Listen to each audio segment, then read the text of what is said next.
out. Now, why did I do that? Well, I did it because I wanted to make sure that we saw whether or not there would be any residual effects from Breanna Stewart coming out holding a sign saying abolish. Those are the words of someone who knew exactly what was coming. Monday's ratings revealed something most analysts missed about Breanna Stewart's Abolish ICE demonstration. This wasn't simply a controversial moment that would fade away. It marked the beginning of a ratings catastrophe that would expose Unrivaled's fundamental fragility.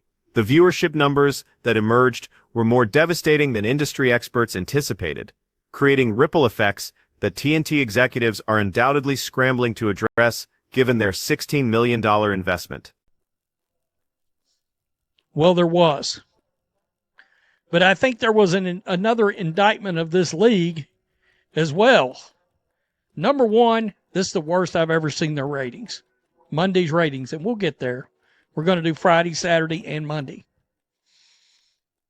But it also shows you how few people outside of, if I'm just being real, some activist fans are watching this league. That's the indictment right there. This represents the nightmare scenario for any struggling sports property. When your audience numbers crater to historic lows and the drop barely registers because your viewer base was already microscopic, you're not facing a publicity crisis. You're confronting an existential threat. Unrivaled's latest ratings performance was so disastrous that it's forcing serious questions about the viability of that massive Turner Sports contract. To grasp the full scope of this meltdown, we must examine what league officials were publicly celebrating just 1 week before everything imploded. Off. Now, in case you don't remember, this was just 7 days ago. All right, a 48% increase over 2025. $40 million in league revenue in its second season. And I was like, interesting.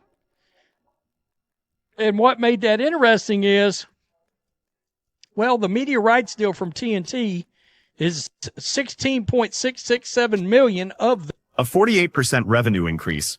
Those revenue projections seem substantial at first glance, but the underlying mathematics tell a different story. $40 million in projected Season 2 revenue breaks down into some troubling realities.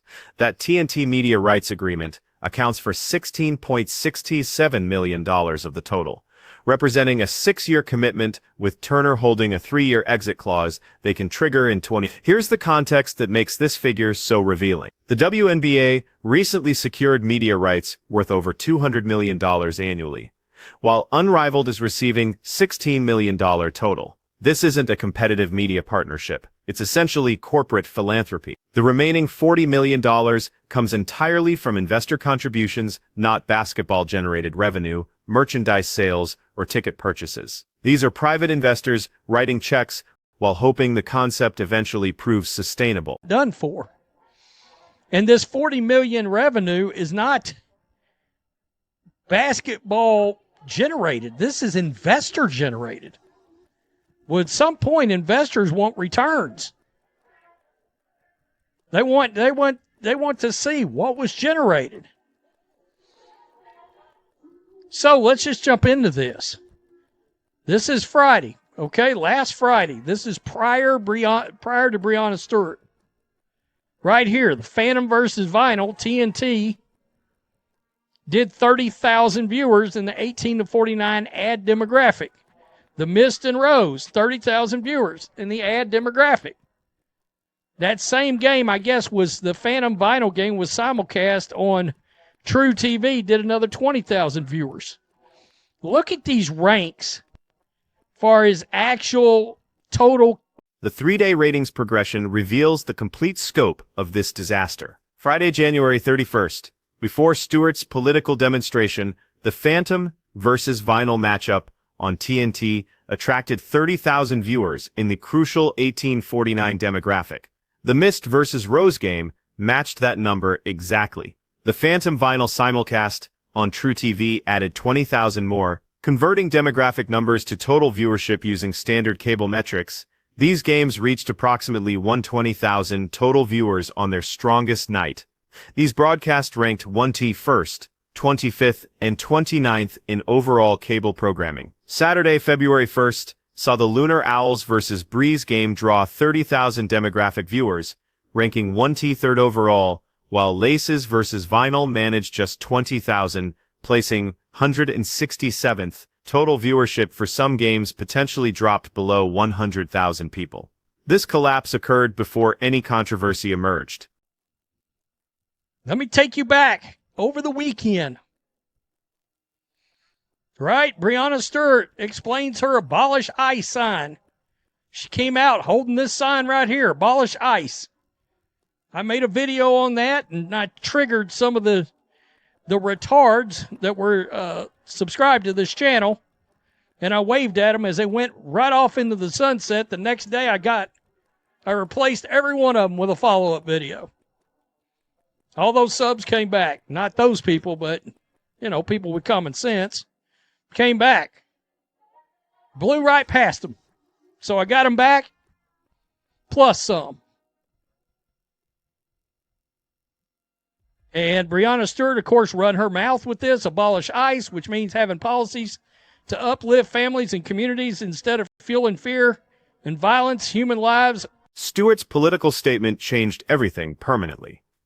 She appeared during warm-ups carrying a sign reading, abolish ICE, explaining her position as supporting policies to uplift families and communities instead of fueling fear and violence. Human lives are at stake. The backlash erupted within hours, not just from casual observers, but from the core audience that remained loyal to the league.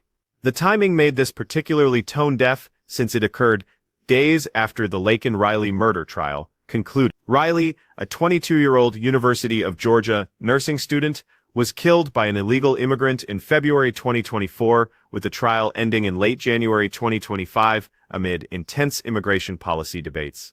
Stewart offered no acknowledgement of Riley or other victims, focusing solely on abolishing the Deportation Enforcement Agency. Well, it got worse on Monday. This is Monday's ratings right here. The Lunar Owls versus the Hive had 50,000 viewers. Wow, that's kind of a miracle, frankly. That's kind of a miracle. But their total viewership still wasn't good. 130th in the total rank. This was on TNT, folks.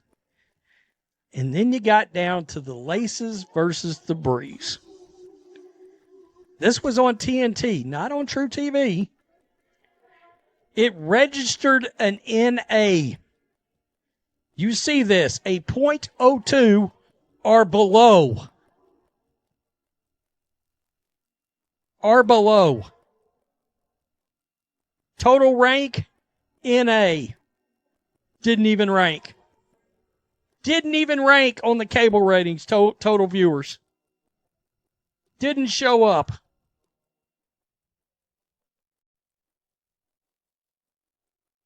Monday, February 3rd, delivered the catastrophic finale. The Lunar Owls vs. Laces game on TNT drew 50,000 demographic viewers, appearing to show improvement until you realize it still ranked only 130th in total cable viewership, reaching perhaps 200,000 total audience members. For a TNT primetime slot, this represents essentially statistical noise. The evening's second game, Laces vs. Breeze, also airing on TNT, posted NA in Nielsen ratings. That designation means viewership fell at or below 0.02% of the television audience. The broadcast literally disappeared from cable rankings because so few people watched that Nielsen couldn't generate meaningful data. Consider the implications. A professional basketball league with a $16 million Turner Sports Media contract aired a game on TNT that failed to register in national ratings. This transcends a bad performance.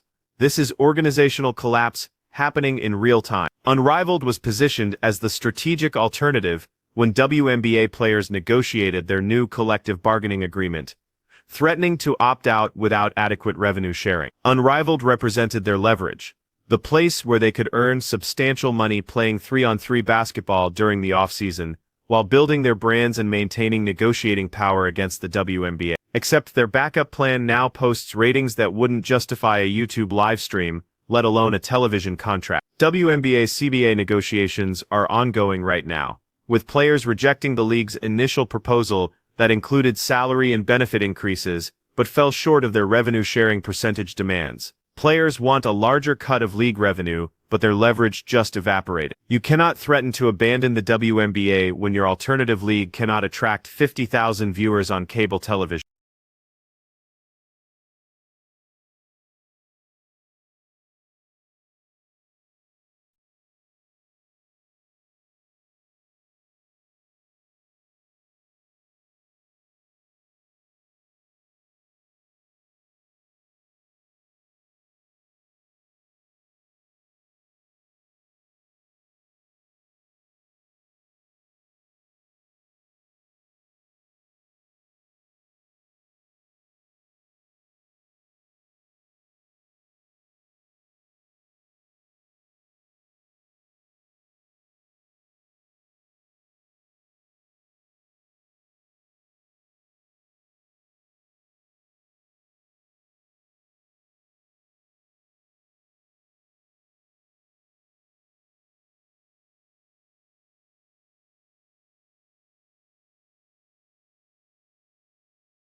The situation extends far beyond Stewart's political demonstration. Unrivaled faces structural problems that were always going to surface eventually.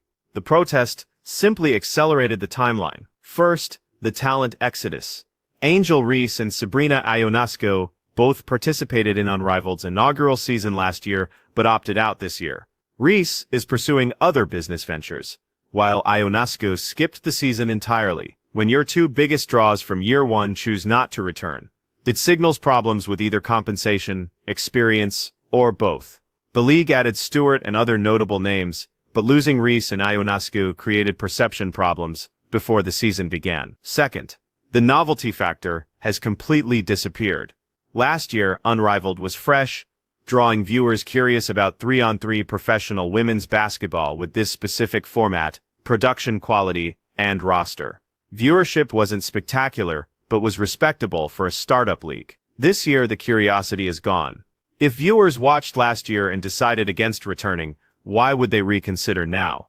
The league needed audience growth but is hemorrhaging viewers weekly. Third, the financial model is fundamentally unsustainable. That $40 million revenue projection sounds impressive until you calculate the expenses. Player salaries for 30 athletes across 6 teams, Miami facility rental, production costs for every game, marketing and promotional expenses, league operations, and staffing, plus travel and accommodation costs. TNT money covers a portion, but investors fund the remainder.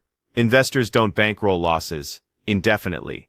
They fund growth. When ratings drop 70% year over year, and marquee games fail to register in Nielsen measurements, that's not growth.